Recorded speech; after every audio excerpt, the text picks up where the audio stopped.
we all know that elephants are in danger worldwide, whether it is poaching in Africa from people in our own country here in the United States or around the world, going over to Africa, poaching them for their ivory or to be a sportsman. And then also, or sportswomen, we have that happening as well. Or they're being used in the tourism trade in Asia, and just in general, they're being used over there.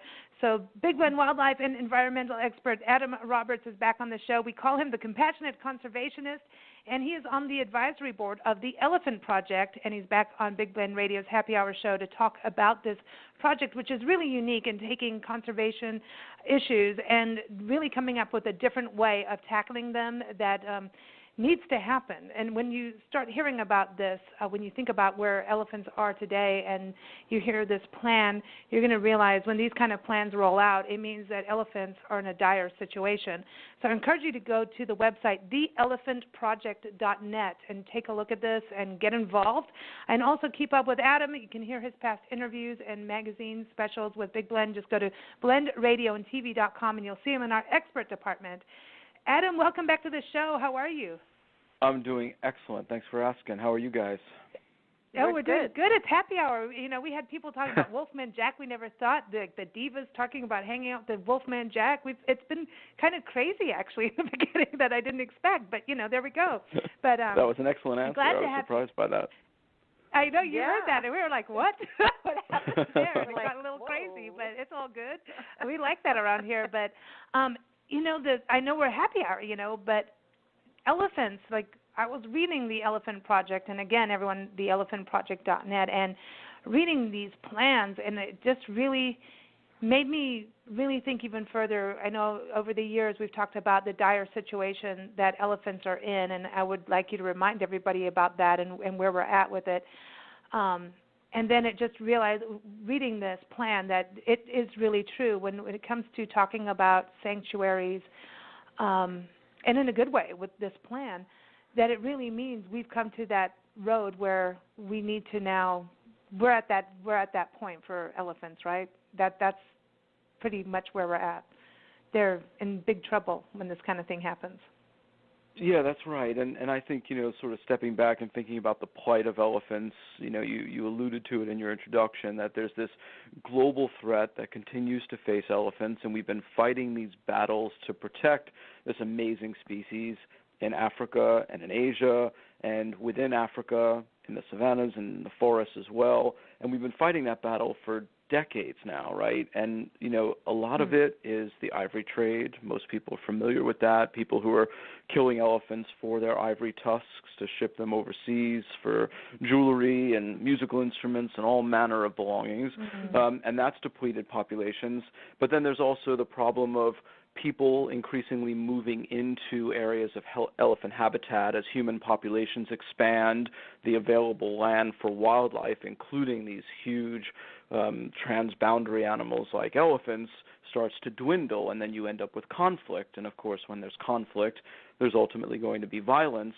But then in places like Asia as well, you have this ongoing problem of elephants being used in entertainment, where they're captured for zoos and for circuses, and obviously trained and treated incredibly cruelly in order to break them in preparation for their display and their performances. So, across the globe, there's this whole suite of threats that face elephants, and in some places it's similar, and in many places it's different, but the number of threats that elephants face is incredibly vast. And, I've been doing this work, as you well know, for a long time, a quarter century now, looking at animal protection and wildlife conservation. And the one thing I started to realize more and more, perhaps in the last 6 months especially, is that we end up with this either-or constantly, right? Either you hunt elephants or you don't. Either you allow ivory trade or you don't. Either you have elephants in zoos or you don't. And when you have that either-or scenario, you're always pitting one side against another. There's a winner and a loser, and there's always that sort of battle with one side and another. And I think what the world is really crying out for is a little bit more innovative and a little bit more holistic approach to getting these conservation solutions on the table. And that's where the Elephant Project comes in, and I'm really proud to be a part of it. Yeah, it's exciting reading about it. And When you think about elephants, just everything that they've been going through, and even at the very beginning of the show, I was trying to talk about Asia and what they go through. I mean, they're used even as a workhorse, basically, too. And I was like, it's basically the circus, that they're a circus animal in tourism. And, I was really glad, that TEP Advisory actually even stopped at one point. I remember, and I know you being part of that, too, to get them to stop, putting, elephants as an attraction on there. And, in Asia, we can ride an elephant. And there's so many people I know that go and travel the world travelers, and thinking it's part of this eco-friendly experience is to get on the back of an elephant. And I go, that's not an eco-friendly experience. So there's this education that still has to happen. And what I like about reading what the Elephant Project is about, it seems to be all-encompassing. Like, you're looking at the research, you're looking at, taking care of the elephants that have been abused. You're taking an account of all these different points, whereas some groups go out and say, I don't know, let's put an elephant out and raffle it off and people get to shoot it, and then we help a village and give them meat and stuff, right? Isn't that the other side of the coin, too, with what's happening in conservation for elephants? It's like, let's go and let's all get out there, boys, and shoot one and or bag one, as some say. And then the village is going to be happier, because then they also make the village out to, the villages do have some problems. There is issues with villages and land and elephants and that coexistence thing. But I don't think killing one elephant in that one place, what they do all over the place, is going to solve anything. So I think the Elephant Project kind of looks at this in this, like you said, holistic approach. It looks at it from all angles, because I don't think killing an elephant really helps saves one. It doesn't make sense, just like duh. Yeah, that's right. And as I say, when you look at the sort of winners, losers, either or mentality in conservation, it's always really about people versus animals, right? Either we're going to protect the animals for their own sake, or we're going to think about what the people need, and nothing else really matters, right? The people's needs are paramount, and if that means killing elephants for ivory, or trapping them and selling them into zoos, or in Asia, using them as beasts of burden in Asian logging camps, timber camps, then that's what we're going to do. And I think what's so cool about the Elephant Project, again, in this holistic approach, is it steps back and says there's actually some solutions out there that benefit both people and wildlife. And that's amazing. When you can actually do that, when you can find a win-win scenario, it means that the elephants are protected, but there's no resentment, there's no human frailty involved, because the humans are actually benefiting. But I think more importantly, the humans are going to benefit more under this project than they would under any other consumptive scenario where elephants are being killed, abused, trapped, incarcerated, what have you. So that's why, again, it's really exciting to be a part of this, because you have this opportunity to say everyone wins. The people who live near elephants, people who want to benefit from learning about elephants, but then the elephants themselves win as well. And you talk about building sustainable communities that will protect these elephants. So that's one of this plan goes into, the communities, also, looking at sanctuaries, which that's, to me, a very huge thing when you think about how elephants live, and they're giant, and having that space. But then you also look at, you're not only just looking at the sustainable parts, but looking at the countries and going, how can it be economically viable for them? So like that win-win, like you're talking about. And so the economy comes into this, and then also research that is done in a humane way. So, I mean, you've got all these points in there. So tell us a little bit about how this even started, and then let's talk about this plan. But how did you get involved? Like, how did this start? Yeah, sure. So this is the brainchild of a good friend and colleague of mine named Dane Waters, who's one of the smartest guys I know, and he's done a lot of political work throughout his career, doing political consulting and working on political campaigns, but has always had this, affinity for elephants, as so many people do, and wanted to try and do something. As we approach midlife, we like to do new things, innovative things, and he had this idea, and it's actually been pushing to make it a reality. So it's his brainchild, and he just started to, I think, really think about the question I raised, how do we create this win-win? But then also, how do we use new solutions, sort of free market solutions, to solve these complex conservation problems? And again, I think most of us have always looked at these things in a very narrow stream, right, in a vacuum, where it's, we're going to rescue as many elephants as we can and put them in a sanctuary, because everyone loves the idea of an elephant sanctuary, which is, of course, great. When you can get elephants out of cruel situations and into a sanctuary, that's amazing.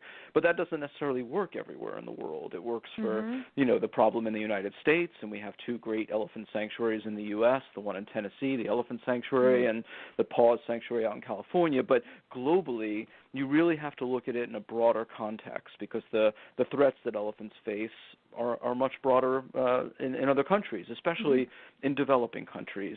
And so he started to think about sort of what free market solutions, what ways can we create communities that function around elephants, with elephants, but protect the elephants.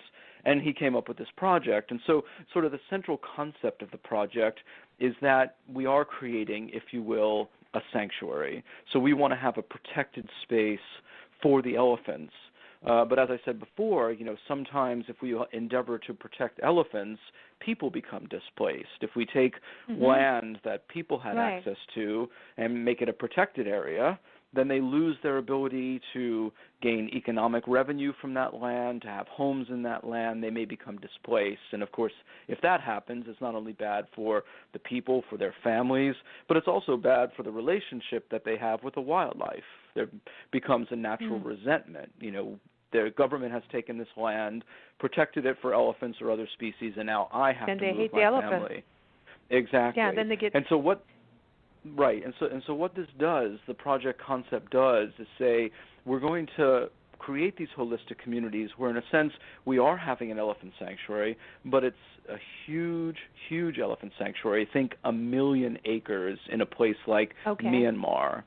And we are going to base that sanctuary as a place where elephants can be protected, but people can actually live as well. So we're going to say, again, using the Myanmar example, you've got about 3,000 elephants, somewhere between 2,500 and 3,000 elephants that have historically worked in the Burmese logging camps, where the teak is being forested out of the forests and shipped overseas, and they use elephants to take the logs, to take the timber out of the forest to get it ready for export. But because of the depletion of the teak forests in Myanmar, the government has wisely, perhaps too late, but wisely nonetheless, decided to stop exports of teak. And so you have literally all of these elephants that are now out of work. And if you have 3,000 elephants that are out of work, it creates an incredible burden for the people who use the elephants and have historically worked with them, who have drawn their livelihood from the elephants. And there's no money to sort of compensate those people, to retrain them, or to take care of the elephants. So with the Elephant Project, we say, look, we're going to create an entirely new community in a protected area that allows the people to have homes there, to have the elephants protected there, and to create schools for that community, sort of bespoke operations, schools for that community, healthcare centers in that community. So again, both people and animals are protected, and it creates jobs for the people because they will continue to look out for the elephants. But, and this is where the sort of added innovation comes, it's not just about the people who live in the community and can have homes in the community.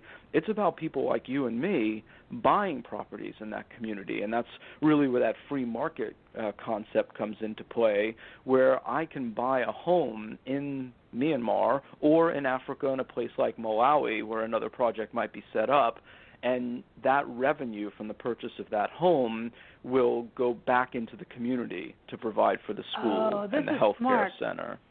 Yeah, and so it's creating like sustainable, like true, like I know it says it's sustainable communities, but hearing you talk, it really gets a bigger picture. And I know there's some similar, not put it all in one thing like what you're talking about, but there's some similar places that do this with I know the Nature Conservancy and the Land Conservancy, where here's your land, they can protect the land, and the real estate is tied into it in a positive way, and I mean, it's interesting because you're going on the elephant sanctuary side of things, and it's tied in, and it's almost like you've created like a peacekeepers of the elephants. But yeah, absolutely. It's bringing. I think we have to look at it this way in life. I mean, not just with elephants. I think that we can't rely on our regular governments anymore the way we used to. You know what I mean? We have to still work with them for things like this to happen. So you have to still have that work. But from what I'm seeing governmentally, including our own country, that more and more the budgets for things, wildlife, animal protection services, you know, healthcare, whatever you want to bring up, you know, it gets defunded and it falls on the people. So it's better to stand up and say, okay, we know this is going to happen, so let's just take care of it now and all get together and do something in a way. Because I think we're those services and that funding is going away. And if we can do communities that we are part of, actually part of, something we believe in, then you're going to have something really cool. Is this going to be kind of similar to people who love to golf when they go and buy a home that is like a gated community that surrounds a golf course because they love golf, and so that they can go out any time that they want and play golf? So let's say you're a person who loves elephants and you can go now buy a house where you can go and see elephants. Yeah, I think that's a fair analogy.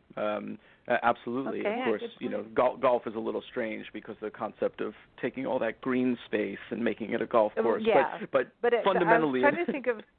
Yeah, but don't forget there's Audubon courses, Adam. Yeah, well, no, but I was trying to figure out how to say this to get it kind of clear. You know, it's like there's people now taking all these abandoned malls and making apartment buildings, and the first two floors are restaurants and shops. Oh, that one. So if you're into that, you could go buy an apartment, you know, upstairs, and you can go shop downstairs and go eat downstairs. It's kind of like that. Right. It's like that's if right. this is good, we don't have to cook. I know. So if this is what you care about, if you like nature or something, then you might want to buy a home that is somewhere by a place where you can enjoy nature, basically. And your money is funding something instead of another conglomerate. Yeah. That's exactly kind right. So we have a choice of our money. The only thing I could think of at the moment was golf course. I'm still struggling with that. Like, but it because you don't want to give the. But I think it's what we can understand of what's happening in our world now. I mean, now they have these huge companies coming in and developing around a golf course. And, yes, they always have, here's our green area. It's Audubon certified, but we're still taking the water and everything. So just make the area really big, take out the grass, and put in the elephants and natural landscape that has not been dug up.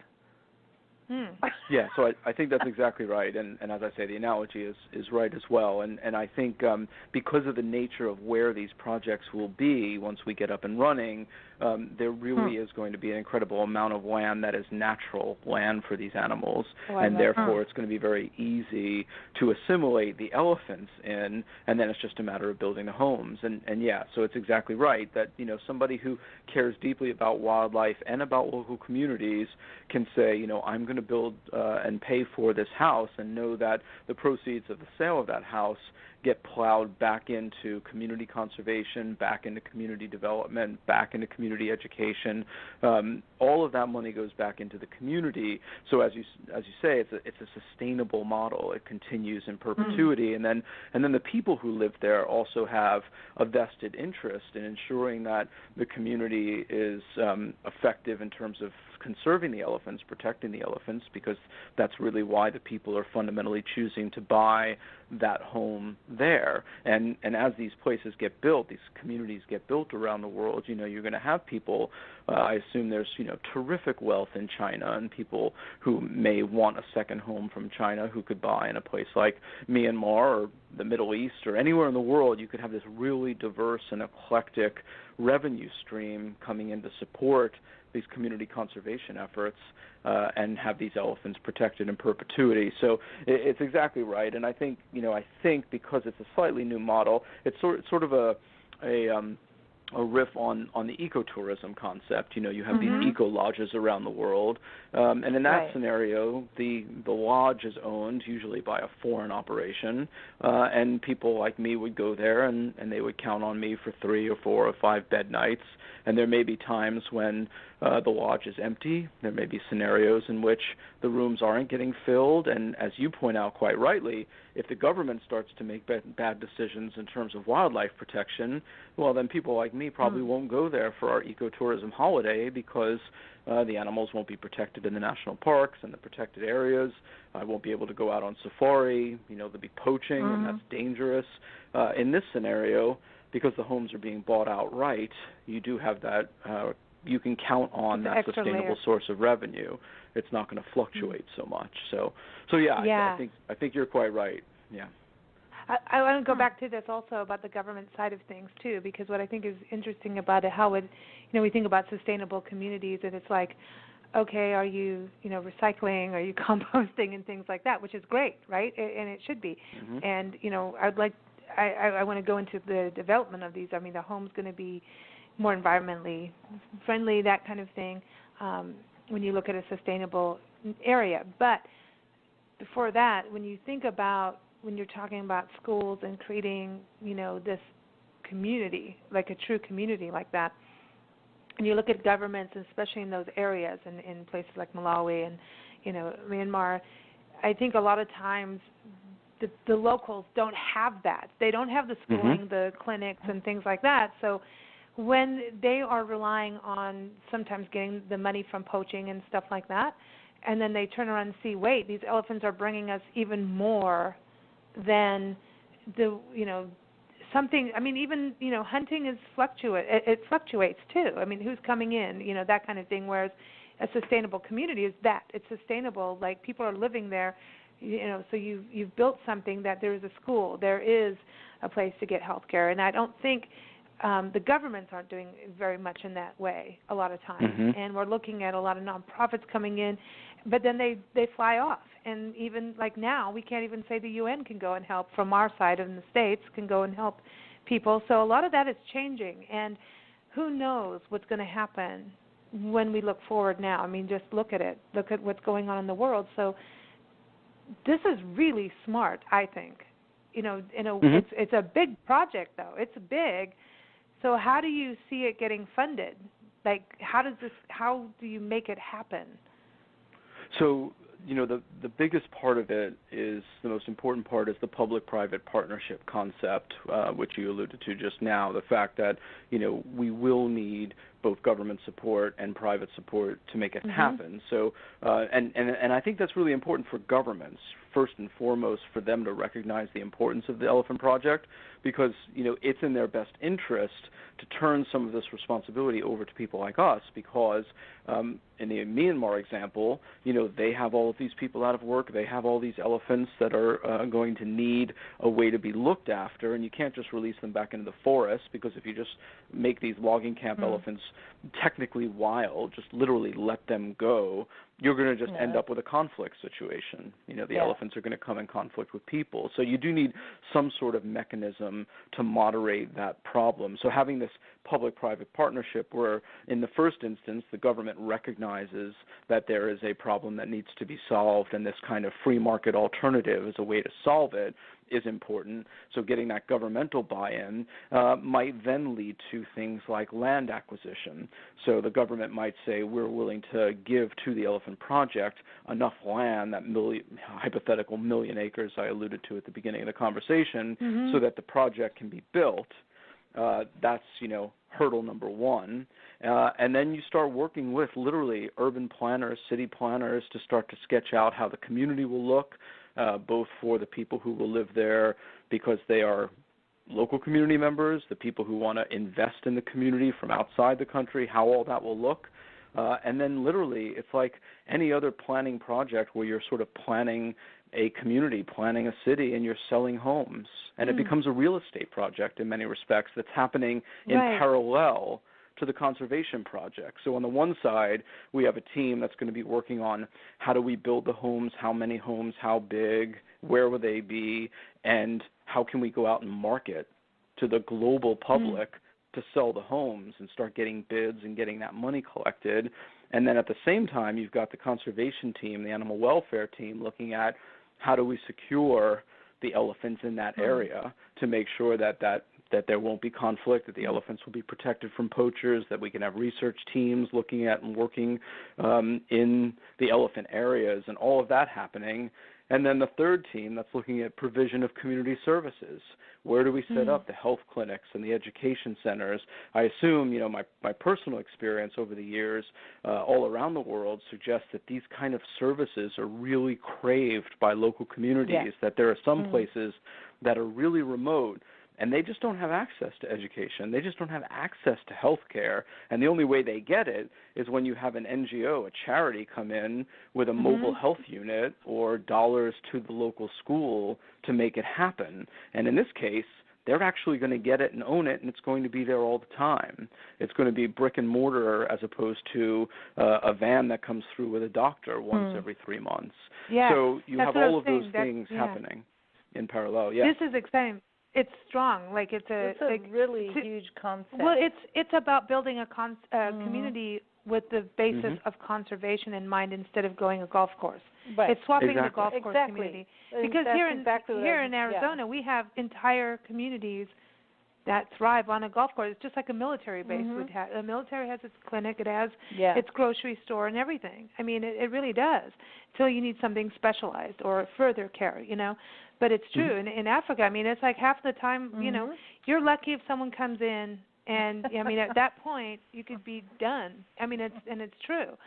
So to me, this is something like when you talk about the sustainable, that word it just got really strong and big. It's not sustainable in just the composting aspect of things. This is sustainable for people, that coexistence we always talk about. But I love the idea of building communities.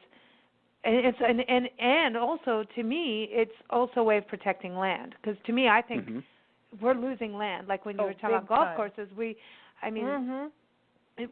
need land in this country. The more we keep multiplying as species, the less land we have. And then there's the other side of things that this is the weirdest thing when I started looking into the project, the Elephant Project, and everyone, theelephantproject.net, check it out. It's part of what I get worried about is animals in what's going on in the world in regards to skirmishes, wars, all of that. And I feel like our animals need to, I mean, even like we just had 4th of July, and you think about what fireworks, number one, does to the environment. How can it be good when people are blowing things up over the ocean? How do the fish feel, the sharks, the dolphins? And what happens to the ocean after they explode things over there, right? Think about this. Then how does it happen around here? The coyotes out where we are yesterday started just going off way before. They already knew just a few fireworks were going off, and coyotes, the quail started freaking out, and we don't even have like the big fireworks that other people have where we live. And I was just thinking about this, like we do this for a day. What do all the animals and birds feel like when suddenly the entire country explodes, literally? There's no conservation mind of this. And then my mind was going like, wow, when I was looking at the Elephant Project thinking, what do the animals go through when there are problems in some of these countries? Well, even your own pet dogs go crazy. Right. But creating communities that and saving the land and giving them the space that kind of thing doesn't happen has to be another thing of it, because once you start building resilient communities, sustainable communities and townships and friendships and relationships are formed, that bonding, like international and national and local, regional bonding happens, I feel like our wildlife will benefit from that. Is that just altruistic on my side, wanting it to be that way, when I think of it? Because I just look at, like, we need quiet for them. The animals need quiet and humans to not invade at every point. Even safaris, wildlife safaris, how much can we keep doing that to animals too? I mean, I'm into ecotourism and going out to see wildlife, but how much of that at the end of the day impacts them too? Yeah, so it's interesting. You used two very interesting words there. You talked about resilient communities and sustainable communities, and I think that's exactly right. And the irony of this effort is that it's really about planned communities. And the reason why I say it's ironic is because most of the time when people talk about planned communities, it sort of makes me cringe a little bit, because I think about, these communities in the suburbs where it's literally a planned community, and they're going to take an area and they're going to build 40 townhomes, but they're also going to have a little strip mall with your shopping center, and everything that you need in that community is going to be there. And, for some people that's great, and I have no problem with that. It's just not my style. You can become a Stepford wife when you go live in one of those communities. So that's the image, right? This planned community, that's this cookie-cutter approach, and, it's close to the airport, whatever. It's an interesting concept, because in this case, we are developing a planned community, and we're able to start from scratch with a clean sheet of paper, but plan it in the way that we want to plan it, with this huge conservation angle and animal welfare angle that normally wouldn't be present. So you could have a planned community in these places where you do just that, where you wipe out the forest, where you cut down the timber because you want to make room for the planned community. This is a planned community that's going to be a fit with the natural surroundings, and a focus on giving the elephants what they need, where people will also have homes and benefits. So we really are starting with this, as I say, clean sheet of paper, and planning a community that benefits people and wildlife. And so to that extent, it does create what you described, the sustainable, resilient community, but in this planned way. And because we can plan it in the way we want to, I think it will yield the benefits that you suggested, where we are looking out for the animals. We're making sure that, there's no airport close by. You're going to have to it's going to take a while to get there, because we don't want that kind of audio intrusion into the elephants' lives. And it's going to be focused on ensuring that this is the best place for elephants from logging camps or from overly populated areas in Africa to live, and to live in peace for the people as well. And of course, we presume that the people who are going to want to buy homes there are going to feel the same way, right? They're not going to want, Disneyland. They're going to want something as wild as they can possibly get, but knowing that it's their home and it's in a protected area, and there happens to be amazing wildlife all around. So when can we buy a house and start our radio show there? I'm all like, I'm there. I don't care what country it is. Well, even just we're talking elephants mostly here, but I know that if you can save that much land, you're saving way more than elephants. They really are. Yeah. And I don't know if people understand how important it is to save land and not mess it up. We can't keep developing everything and turning it into concrete. It's like, okay, you have your choice: either stop having children, right, and or you've got to make a plan. We can't. It's obvious. I mean, if you know how to add 2 and 2, you can figure it out that we can't keep doing what we're doing. Yeah, I like this. We really we have to start thinking before we just do things. I like this, because this is a very balanced approach to me, and it's like, I think, is it open for people to communicate and say, what about this place, and I mean, where are you on the stage of this? Because honestly, I think this is a very balanced approach, and I love the land part of it. I love the elephant part of it, that they have a place, to know that you could, if honestly, I'm one of these weird people who don't want to ever buy property, because I don't believe in owning the piece of land. And it's a true thing. Nancy's always like, you grow up, girl, but I'm like that. I don't like, no. I understand the importance of real estate, and I understand you're buying the house, not the land, but I'm just like, the land is... But you don't really own it. You might buy it, but at some point you're going to give it to somebody else, because you're not going to live forever. I know. But so you don't really own it. I always said, if I was ever going to invest money into property, it would be, because we're gypsies anyway here, but it would be a place where I could secure some, even if it was 2 acres, just for wildlife, for animals to have something. Absolutely. Even if it was just for the mice and the snakes and the birds, the raccoon or whatever, that they have a place. To me, that's so vitally important. And I think there's a lot of people out there that care that way. I really do. I hope to. I blindly believe in that. There's people that believe in saving pieces of land. And when you look at elephants, and I feel like when we come to these plans, and I know our friend Craig Downer is trying to do like some sanctuary for wild horses. They're in dire straits in our country too, but not going to the extent of communities around this. This is incredibly cool. But I would purchase property that I knew that was actually going towards that, because I always thought, why should I? It just doesn't make sense to me. I understand the real estate business, I get it, but I don't know. Nancy's like, I know she's like rolling her eyes at me. I'm just one of those people who don't believe in that unless you're saving pieces of land for animals and wildlife. That's just who I personally am. And I think that kind of thing, what you're doing, this plan is cool, because if you know that you're setting up communities where people even, schooling is involved, this is a very balanced approach. And it changes the mindset. And I think this mindset has to change. And I think a lot of people want to see this change. There needs to be a conservation revolution in this world, not just in this country, but how do we do things that's beyond sustainable? It is about actually protecting. It goes beyond what we're talking about, the composting and solar, which is so important. We all have to do this.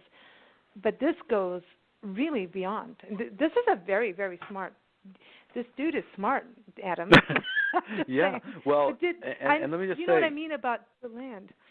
Yeah, no, and to your point, well, first of all, let me say, I agree with you, and my wife does as well, because every time we're driving to our cabin in West Virginia, every time we see a for sale sign and with acreage, she just gets her eyes bug out, because she just wants to buy it all up. And it's exactly for the purpose you said, to protect whatever's living there, deer, squirrels, raccoons, it doesn't matter. Just want to buy as much land as we possibly can wherever it is. So I totally, that resonates with me. But the thing that's also cool about this is the concept of return on investment, right? Because when you buy into this project, you're getting your home and whatever piece of land surrounds it, but you're also getting the knowledge that you're protecting the X acres, the million acres or whatever it is of forest land that's available for the elephants as well. So you actually are protecting much, much more, because you're doing it as a collective, as a cooperative. And all the people who live there are doing the same thing. So you're all investing, you're getting your own piece, but then you're getting access to all of the other pieces that you're protecting and where the elephants can live. So, I just think to myself, if having our place in West Virginia meant that we were actually getting our place and the 9 acres around it, but that enabled 1 million acres to be protected, the return on investment is incredibly strong, Oh, much it's stronger real. than I could do by myself. When we lived in England, there was Martin Mere? There was a forest that was going to be torn down, and some guy went out, and there was land surrounding the forest, but not in the forest. Land surrounding the forest. And they sold the land surrounding the forest to people, and all you could buy was 2 square inches. So people paid like 5, 10 pounds. And there were so many people who paid 5, 10 pounds and got their 2 inches of land surrounding the forest, that the developers could never come in and develop the forest because they couldn't get to it, because so many people owned it. We were all encouraged to know what we did, but not own the land, really. Well, you do, but we have 2 square inches somewhere, but never to reveal that you have like exactly where it is and what it is, so the developer can come and try to buy it from you. How about that? It's a weird concept. But you have to get to these levels. Yeah. And here's this community thing, too. I wanted to say this. We have to think outside the box and do things like this. I mean, it's the only way. And that's why I say it's time for a conservation revolution in my mind, that people buy in terms of this kind of thing. Now, you're also, we talk about this when we talk about sustainable tourism in our seminars, is like when you change your community into being a sustainable tourism, eco-friendly destination, you're bringing people in that are light-footed, that they are into history, and they're interested in bird watching and looking at nature, taking hikes. They're not, storming down the streets and kicking beer bottles and you know what I mean. They're not that side. Then these people eventually, and it's actually Lincoln City, Oregon, is just that was just on the show before you, is a really good example of this. You know, a lot of people love the nature and they ended up moving there. So they basically, we talk about if you are worried, because there's always this balance in community development, and you know, even when we lived in the mountains in Julian, there was this whole thing about, oh, we don't want tourists because then they'll all move here and we won't have what we came for, this little nature spot. But it depends on how you promote your town and how you run your town. If you are an eco-friendly town, you're not going to get the craziness of tourists and all of that. You're going to get people that come in midweek and a balanced number of people coming through and providing a sustainable flow of money coming into the downtown. It's a sustainable thing. People come year-round, all week long, versus this big chunk of people coming in and destroying a place over a weekend because it's Sturgis or something, right? Right. So when you look at what you're doing with this plan and people buy in for homes, I know there's some ecotourism attached to this too for researchers and that kind of community, but they're buying homes. I believe you're also picking like the ultimate commune. Like you're picking your neighbors. I mean, who's not going to like a neighbor that's into elephants and saving elephants and land? That's my kind of neighbor. Versus you buy into one of these planned communities and you're going because, okay, yeah, the schools are great, so we all have that. So education is good, but everybody wants their kids to have good education, we all hope anyway. But it's a little different. This is about choosing over strong ethics, moral values of conservation. Well, so you're going to have this community. You have something in common. You have something in common, and people that are going to buy homes over elephants, I vote with you. You know what I mean? Does that make sense? Like I look at this. Yeah, no, cool. absolutely. And these places could proliferate. That's the thing. These communities can crop up anywhere, right? So, you know, we happen to be focused on elephants and all the life that elephants give to the ecosystem because of seed dispersal and protecting the habitat for other animals. That's all part of it, right? But it can happen anywhere in Africa, anywhere in Asia, rather than spending as much money as is spent, although it's a worthwhile project in some cases, to translocate elephants from densely populated human areas to less densely populated human areas to avoid conflict. You build these communities instead so that people, you know, can live more effectively in the communities where the elephants are, right? So they can happen in Africa, it can happen in Asia, but you know, there are real opportunities for this concept as it springs up more and more around the world and starts to grow to proliferate anywhere, so that, you know, in places like the West in America where you have this constant fight about bears and wolves and conflict, and well, maybe we start replacing the model that currently exists, which is do we protect wolves in the Great Lakes, or do we allow hunters to kill them, just like with elephants? We start to say, actually, we're going to acquire enough land to build a planned community where those animals can live and thrive and benefit, but people are going to be there as well. That's where they're going to be buying those homes. And you really can make this a global revolution. This is exciting. Okay, but then hold on just a second here. What happens when a hunter wants to buy one of those homes? Yeah. Well, that's part of the planning, right? And that's why I say it's exciting to be able to plan this from the very start, is that these have to be protected areas. You know, there will be no hunting. There will be no trapping. Awesome. These are protected areas. None of the raffle things that I talked about at the beginning of the show. I was reading the other day, some trapper went out and he found koalas in his traps. And he's like, oh, I didn't think they came down off the trees. I'm like, I know. Geez. No. It's so can we put that there's no zoos in this community too? There's no zoos. Exactly. Zoos.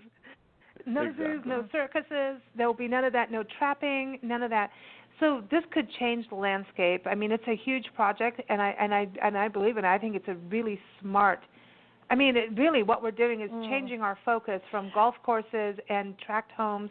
Well, you could have good tract homes. I get why that has to happen, but to looking at like true, wholesome living, coexisting with nature as we were intended and born to do.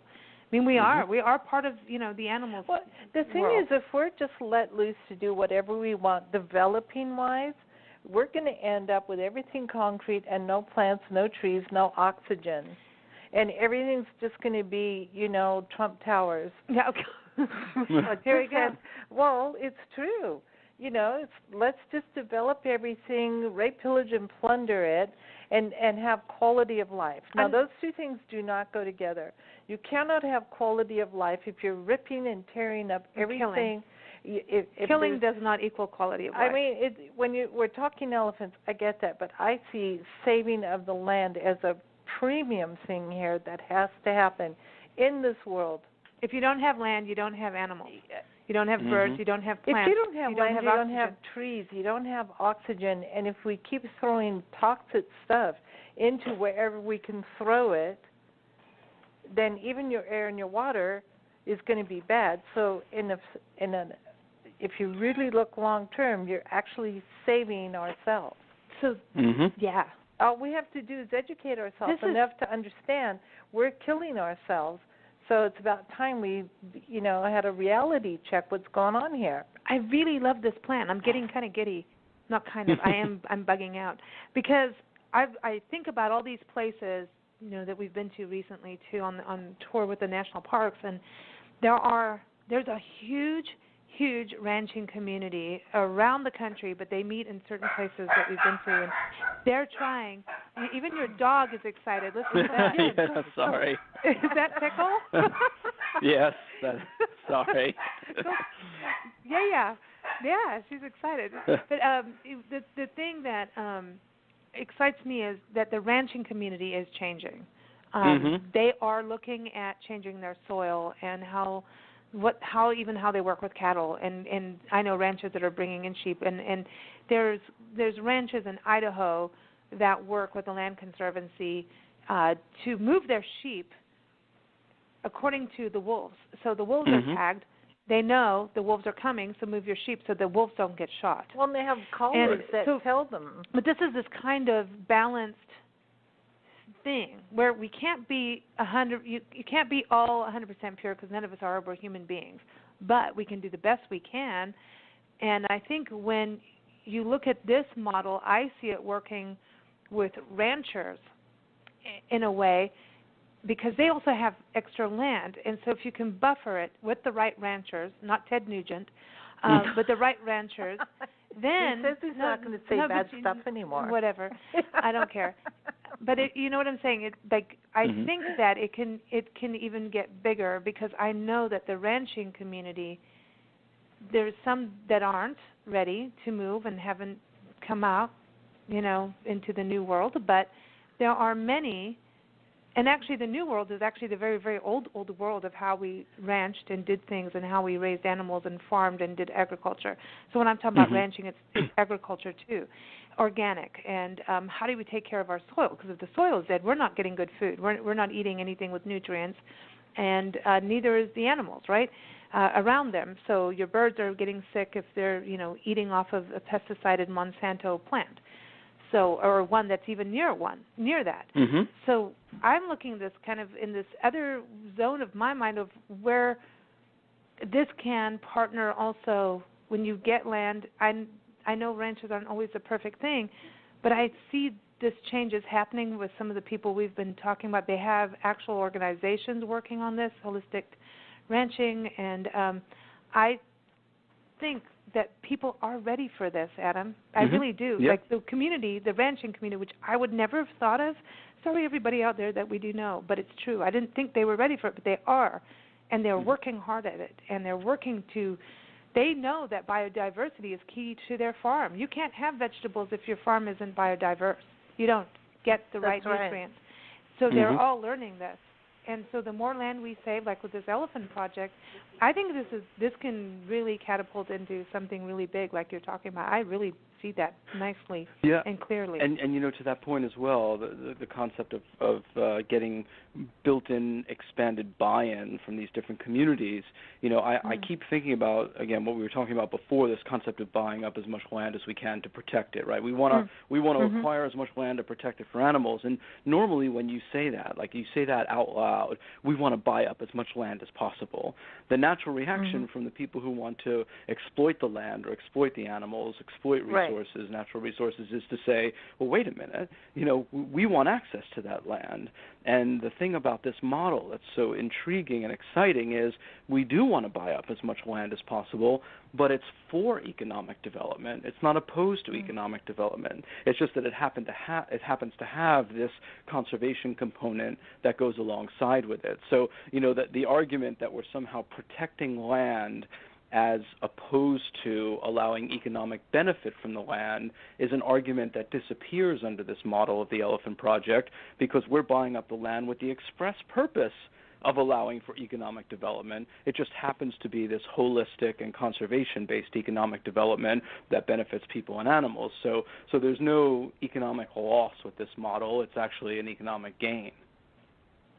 So it's balanced. It's balanced. That's why I said that. I call this the balance key of excellence. And I like the idea, if certain things are put in place so that we don't run into a situation like we have now where a person can decide to review all our national parks and public lands and decide that we can sell it off or allow drilling, even though, or mining, even though the people who are supposed to drill don't want to, and the people who are supposed to mine said, no, we're done with that.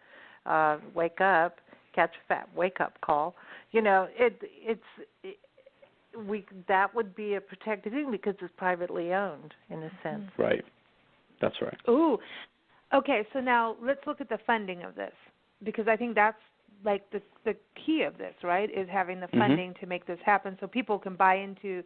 But don't you have to have the land first? I mean, I don't know how all that part works because, as you know, I don't know anything about real estate. But I can't wait for house hunters on HGTV to be doing house hunters at the Elephant Project. I'm just saying, wake up to that, HGTV. Take this. Could you imagine? So when you look at how does that work? Where do you get the land first? Do people come and help fund it? Can you do you open this up to corporate people that are good corporate people that can help and say, maybe I want to open a store, but I'm all organic and local and good, or you know what I mean? How does that work? Yeah, so definitely. The fundraising component is going to be huge, especially at the outset, because we're going to need to do a lot of economic studies and environmental analyses to make sure that what we're doing and the place we're doing it is exactly right, and we're going to have to do some serious land planning for planning the community and actually building the community and starting it up. And then there's an architectural component with the designs both for the layout of the community but also for the different homes that will be available for purchase. So all of that part is going to be resource intensive, and we're going to be fundraising for that. We actually are now. So all of that's going to be happening at one point in time. But then again, there is this economic development component, which we haven't really talked about, and that is the sale of merchandise that will exist from the community. So, we want people in Myanmar to be able to profit by selling things to the people who buy the homes there, but also globally. And so we would think about, for example, partnering with a global distributor or a globally known enterprise to sell products from these communities and have that money, again, plow back into the communities, both for the people who live there, for the education centers, and for the health centers. So, people will be making garments, making shirts, making jewelry, and hopefully distributing it globally to be able to sell not just to the people who happen to come there, like an eco-lodge would, right? If you go to an ecotourism lodge, you can buy something there. Well, we want to make it globally available, and so we'll definitely be looking for partners in the retail space to make sure we can make that happen, but again, always in a sustainable way. An ethical way for the people doing the work. Yeah, precisely. Yeah, that's a key thing. I want to say that because there's sweat lodges out in those areas, and that's a whole other topic. That's crazy what's going on there. So that's something I wanted to make sure on that. So this is like the new model community. Yeah, that people start to look at in every country. This is like giving all wildlife lovers and land lovers and nature lovers like hope. Like when you see ideas that can really be possible and attainable. There's this it's really good to hear really good things like this. I think right now, I think a lot of us are feeling, we keep fighting the same fight. Whereas I think that sometimes you have to flip the whole thing. You have to. And that's why I think that, yes, we need to keep doing our petitions and calling our senators and our Congress, and we have to keep doing all this. But we also have to just realize that we're still doing the same thing and beating our heads against the same wall for the last 30 years, 40 years, 50 years, And exactly. we're at this point now. The elephants are in dire straits.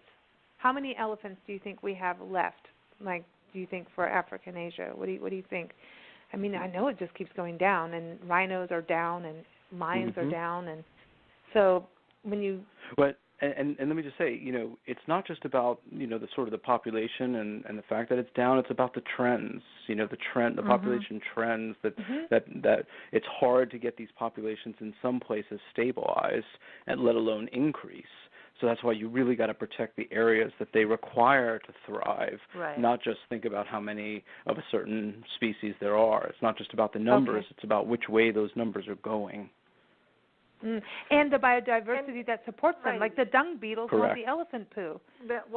Exactly. I learned a big lesson about hippos and elephants in Kenya. They can't exist without each other. There's a symbiotic relationship between those two species. So when you're saving one, you are saving the other. Yeah. And it's important because it goes from the top on down. Yeah. There's so many animals, insects, flowers, plants are so crucial to this whole thing, and you have to do it by saving the land. You really do have to do it by saving the land. Are you going to have places for students, like people that want to move around and learn animals? And I know, on Instagram, I follow a bunch of biologists and ecologists, and it's really cool because I'm having this virtual road trip every day into nature in Botswana and the Okavango, and I mean I'm just I'm having a good time doing that, but I'm itchy foot when I see that. But I realize there's so many young people out there, and older too, going out and working all these research areas, and they really don't have much money. They don't get paid buku bucks to do what they do, and are there going to be facilities for people like that are doing that research? Because we did touch on the research, but I wanted to bring that up to light because I think there's got to be kind of I don't like the word transient, but a movable community, a community that welcomes people in and out. Yes, definitely. We want to have research centers for universities to be able to avail themselves of so that they can do research on elephants without having to interfere with the elephants. And even conference facilities, there's no reason why conferences can't be held there, again, as a way of generating revenue, but doing it in this amazing place where you can see the animals and have your meeting. And we definitely want to look at sort of all of those opportunities for maximizing what we're able to create. This is exciting. I think it could go in so many ways. And like you say, you start at the beginning where it's balanced and you don't allow the bad stuff in. So you can, that planning from the get-go means, you can have your convention, but we're not having the drunk wedding. You know what I mean? That's the great, the elephants won't like that. But there will be parts where you can do that, but not, you know what I mean? There's the different places. Adam, this is exciting. So I always ask this, what can our audience do to be part of this? How can they help? I want everyone to go to theelephantproject.net. But, I mean, are you looking more for corporate? Do you want personal? What can help this get started? Yeah, so I think right now, definitely people should go to theelephantproject.net and reach out with any ideas, connections, and definitely offers of donations. I mean, this is a nonprofit. We are looking for donations to help, in this first phase, which is the research phase. How do we do the land planning? We have to do these environmental assessments, as I mentioned before, and all of that will require funding. So we're definitely looking for that. And then the corporate connections to help with the real estate side of things, but also with the retail side of things so that we can sort of create industry there to benefit the local people and plow the funds back into the communities. So because we're fledgling, we're definitely looking for the resources like any startup to get the ball moving. And once we do start, I think, it is a huge undertaking, a huge project. Yes. And to protect as many elephants as we want to protect. In Myanmar alone, as I say, between 2,500 and 3,000 elephants, it's going to take millions of dollars to protect them. So I think once we start, once the first shovel goes in the ground and we know that we're actually building the homes, it's going to happen really fast. But right now we're in this beginning phase where we just need the money to make sure that we're as well equipped as possible for doing it. Yeah. Yeah, you need to have it up so you can roll forward and have all those the integrity stay. Yeah, I think it's important. The integrity is super important, I think, with these projects, and I see so many positive ways of how it can go, and it's so exciting. This is just I love just even the thought of it, like for people to even flip mindset, change it, pattern interrupt. And there's different ways to do things. Yeah, absolutely. We need that. So, Adam, are you ready? Because I know, it's happy hour here. We're good at that here. So, here's your bell.